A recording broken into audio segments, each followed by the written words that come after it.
তাআলা আনহু যখন এই সংবাদ পেয়ে যখন বাড়ির দিকে রওনা হলেন, গিয়ে বলে, ও আমার প্রাণের বিবি, 3 দিন হয়ে গেল নবীর পেট, নবীর চুলার মধ্যে আগুন জ্বলার, নবী কিছু খান নয়, পেটের মধ্যে পাথর বেঁধেছে ক্ষুধার যন্ত্রণা। বিবি, ঘরের মধ্যে কি কোনো খাবার আসেনি? বিবি, ঘরের মধ্যে কোনো খাবার থাকলে জানাও, নবীকে দাওয়াত দিব, নবীকে আমার বাসায় দাওয়াত দিয়ে মেহমান হিসেবে খাবার আপ্যায়ন করব। বিবি জানা দেয়, ওগো প্রাণের স্বামী আমার, ঘরের মধ্যে যে আটা আছে 4 থেকে 5 জন মেহমানদারি করা যাবে। আর আপনি যদি চান তাহলে একটা ছোট ছাগলের ছাও আছে, এটা জবাই করতে পারেন।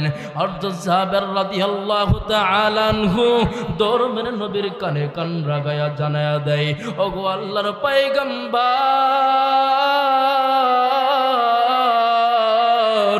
আমার বাড়িতে 4 থেকে 5 জন সাহাবীর মেহমানদারি করা যাবে।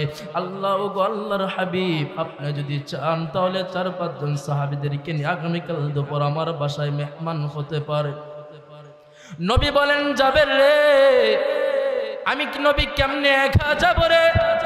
আমার সাহাবীদেরকে কি দাওয়াত দিবা না?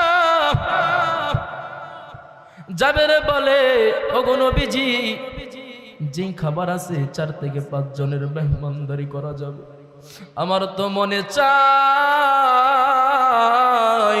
আমি সকল সাহাবাদেরকে নিয়ে আমার বাসায় মেহমানদারি করাই।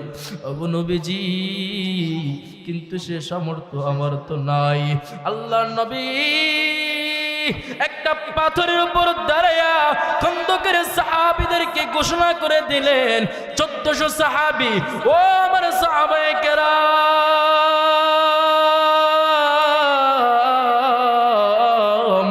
আগামীকাল দুপুরে তোমাদের বন্ধু, তোমাদের সহপাঠী ভাই জাবেরের বাসায় তোমাদের জন্য দাওয়াতের ব্যবস্থা করা হয়েছে, তোমাদের জন্য আপ্যায়নের ব্যবস্থা করা হয়েছে। আগামীকাল তোমাদের সকলের দাওয়াত জাবেরের বাসায়।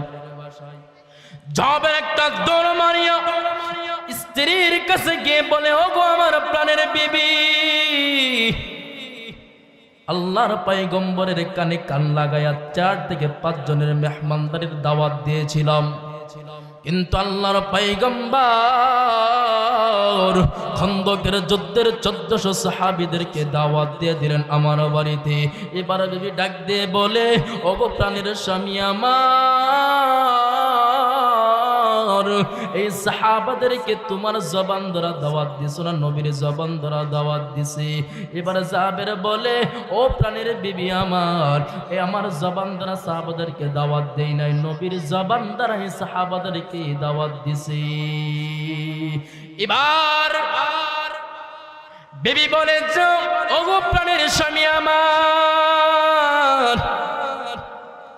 আমার বাসায় 4 থেকে 5 জন মেহমানদারির